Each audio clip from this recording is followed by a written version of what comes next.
વાલા પરિવારજનો, દત્ત ભગવાન એટલે કોણ? ત્રણ દેવોની એકતા એક જેમાં થયું એમ નામ છે ભગવાન દત્ત. દત્તાત્રેય અત્રિ ઋષિના પુત્ર હોવાના કારણે ભગવાન દત્તાત્રેય નામ પડ્યું છે. અત્રિ ઋષિને સંતાન નથી એટલે અનસુયાજીને સાથે લઈ અને તપ કરવા ગયા કુલ પર્વત ઉપર. સાધના કરી. ત્રણ દેવો પ્રસન્ન થયા, ત્રણ દેવો પધાર્યા અને કહે છે માગો. અત્રિ ઋષિ કહે કે મેં સાધના તો એકની કરી, આવ્યા તમે ત્રણ, તો મેં જેની સાધના કરી એ કોણ? ત્રણેય દેવો કહે અમે એ જ છીએ. પણ દેખાવ તો તમે ત્રણ છો. કે દેખાય અમે ત્રણ પણ છીએ તો અમે એક જ. વાલા પરિવારજનો પ્રેમ સે બોલો, અમે એક જ છીએ. ત્રણ દેવોની એકતાની કથા છે વાલા પરિવારજનો.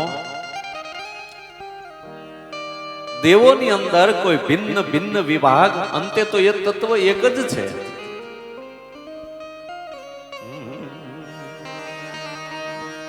અજી કેવડો વહાલો કેશવને શિવજીને ધતુરો, શિવજીને ધતુરો,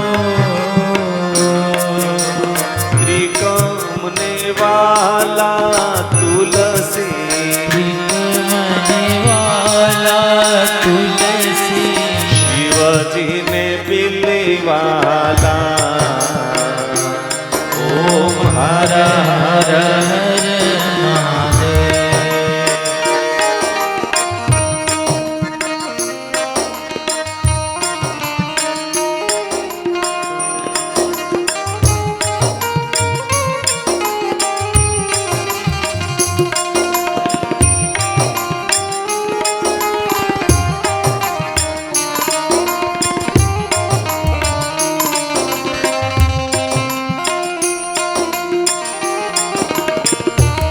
દેવતાઓ જયારે પધાર્યા અને કહે છે ભલે અમે લાગે અલગ પણ અમે અલગ નથી, અમે તો એક જ છીએ. વાલા પરિવારનો પ્રેમ છે બોલો. અને એ સમયે ત્રણેય દેવતાઓ આશીર્વાદ જયારે આપે અને ત્યારે માં અનસુયા અને અત્રિ ઋષિ એટલું કહે છે કે જેવું તમે દર્શન અત્યારે આપ્યું છે ને, માત્ર દર્શન દઈને તમે જાવ નહીં, અમારા આંગણે તમે રોજના માટે આવા દર્શન અમે તમારા કરી શકીએ એવો અમને કૃપા કરો. બ્રહ્માજી કહે માં તમે બોલ્યા છો તો અમે અવશ્ય તમારા આંગણે બાળક બનીને પધારશું. ત્રણેય દેવોએ નક્કી કર્યું. બ્રહ્માજી કહે છે કે મારા અંશમાંથી હું ચંદ્ર તરીકે હું જન્મ ધારણ કરીશ. ભગવાન મહાદેવ કે હું દુર્વાસા ઋષિ તરીકે મારો જન્મ ધારણ કરું છું. ભગવાન નારાયણ વિચારે છે કે હું શું આપું માને. વિચાર કર્યો કે દુનિયામાં મને કંઈ દેખાતું નથી, હું મારી જાતને જ અર્પણ કરું છું. દત્તો મયા અહમ ઇતિ ભગવાન દત્ત. ત્રણ દેવોની એકતા થઈ દત્તાત્રેય રૂપ ધારણ કર્યું છે. કથા બતાવતા કહે છે માં અનસુયાજી કે એનું પતિવ્રતાનું પાલન એવું છે, એવી રીતે પાલન કરે છે કે એકવાર નારદજી એના આંગણે પધાર્યા છે. નારદજી પ્રસાદ લીધો માં અનસુયાજીના હાથે અને ગયા કૈલાસની અંદર. માં પાર્વતીજીને પ્રસાદ આપ્યો. પાર્વતીજી કે પ્રસાદ તો બહુ મીઠો છે ને, ક્યાંથી લઈને આવ્યા? તો કે હમણાં બધું હું માં અનસુયાજીના આંગણે ગયો તો પતિવ્રતા નારી છે એને આપ્યો છે. મહાન પતિવ્રતા નારી છે. ગમ્યું નહીં? પ્રેમ છે બોલો.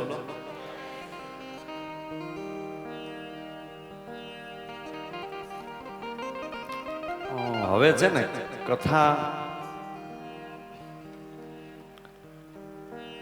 એક સત્રમાં આપણે કરતા હોઈએ, પછી છતાં મારું તો એવું છે કે જ્યાં સુધી મને એ નહીં થાય ત્યાં સુધી સમયની બહાર પણ હું તો નીકળી જાઉં છું, પણ પૂર્ણ થવું જોઈએ.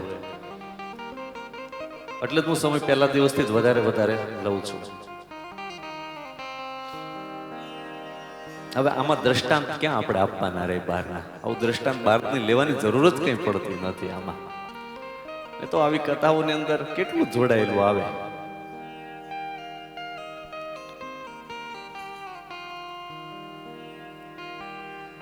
કે ડોશીમાં એક કહી દો હવે પ્રેમ સે બોલો.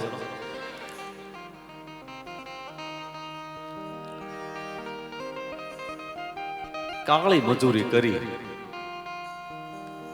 અને પૈસા જેટલા ભેગા થયા એમાંથી એક હાથમાં પહેરવાનું ઘરેણું જેને આપણે બંગડી કહીએ કે એવું ઘડાયું, હાથમાં પહેર્યું, પણ કોઈ એની સામું ન જોવે. નવી સાડી પહેરીએ પણ કોઈ એકવાર વખાણ ન કરે ને ત્યાં સુધી ગમે નહીં આપણને. ક્યાંથી લાવ્યા એમ જો પૂછે આપણને, એમાં ડોશીમાં ને કોઈ અહીં જોવે જ નહીં ને. ડોશીમાં કે કેટલી મહેનતથી ભેગું કર્યું ને આ એક લીધું પણ કોઈ પૂછતુંય નથી. પછી ડોશીમાં કેવા નિર્ણય ઉપર આવ્યા. માં એ પોતાનું ઝૂંપડું હતું ને, ઝૂંપડાને આગ લગાવી દીધી, સળગાવી દીધી. અને જ્યાં પહોંચીથી આગ લાગીને તો બધા દોડતા દોડતા આવ્યા, શું થયું શું થયું. પણ જ્યાં અંદર આવીને જોયું ને તો એ ચમકતી આગની અંદર આ સોનું ચમકવા લાગ્યું. આગ એક બાજુ રહીને બધા અહીંયા કે માં આ ક્યારે ઘડાયું કે ઈ કે જરાક વહેલા પૂછી લીધું હોત તો આના માટે આખું ઝૂંપડું સળગાવી દીધું. તો વાલા પરિવારજનો, માં પાર્વતીજી કહે છે કે મહાન પતિવ્રતા નારી અમારા કરતા પણ, કે હા માં, નારજી કહે તમારા કરતા પણ. એટલે ભગવાન મહાદેવ આવ્યા ને ઘરે એટલે પાર્વતીજી એટલું જ કહે છે તમારે જે કરવું હોય તે કરો, પણ એ મહાન પતિવ્રતા નારીનું તૂટવું વ્રત તો તૂટવું જ જોવે. દાદા સમજાવે, મહાદેવ દાદા દેવી કોઈને ખાડામાં પાડવા જઈએ ને તો પેલા આપણે પડીએ નહીં. આ બાજુ નારજી ફરતા ફરતા બ્રહ્મલોકમાં ગયા. બ્રહ્માણીએ પણ આવી હઠ કરી. લક્ષ્મીજી પાસે ગયા. લક્ષ્મીજીએ નારાયણની આગળ હઠ કરી. ત્રણેય દેવો ભેગા થયા. હવે આપણે શું કરવું? ત્રણેય દેવ તો ભેગા થાય અને માં અનસુયાજીના આંગણે નાના બાળક રૂપ ધારણ કરી ભિક્ષા લેવાને માટે આવે. મૈયા ભિક્ષા, માં ભિક્ષા આપવા માટે આવે છે.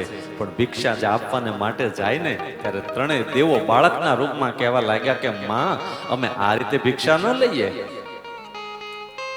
હવે આંગણે આવેલા અતિથિ જો એમનેમ જાય ભિક્ષા તો પણ મારું વ્રત તૂટે.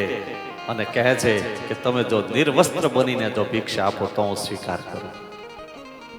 અને ત્યારે એ માં અનસુયાજીએ પોતાના પતિવ્રતાના તપના કારણે હાથમાં જલ લીધું, ત્રણેય દેવો પર છાંટ્યું, નાના બાળક બનાવી દીધા. ઘોડિયામાં સૂર આવ્યા ત્રણેયને. ઘણો સમય થયો. ત્રણેય રાણીઓ પછી અંતે ત્રણેય દેવીઓ ભેગી થઈ નારજીના કહેવાથી અહીંયા આવે છે અત્રિ ઋષિના આંગણે. અનસુયાજીને વંદન કરીને કહે છે કે અમને અમારા પતિદેવ આપી દો. અનસુયાજી કહે છે તમે લઈ લો. ઘોડિયામાં સૂતેલા પણ ત્રણેય બાળકો સરખા લાગે. પ્રેમ સે બોલો. ત્રણેય બાળકો સરખા લાગે. દેવીઓ કહે છે કે અમને ઓળખાવો તો ખરા. અને ત્યારે માં અનસુયાજી ઓળખાવે છે. ત્રણેય દેવ તો જ્યારે વિદાય લઈને ત્યારે અનસુયાજી કહે છે કે પ્રભુ તમારે આમ જ જવું હતું અમને છોડીને. અને ત્યારે ત્રણેય દેવો કહે છે કે ભલે અમે ત્રણ અલગ અલગ છીએ પણ હવે એક રૂપ તરીકે અમે દત્તાત્રેય તરીકે સદૈવને માટે તમારા પણ દર્શનના દાન આપીશું. દત્ત બાવનીની પણ સુંદર કથા છે.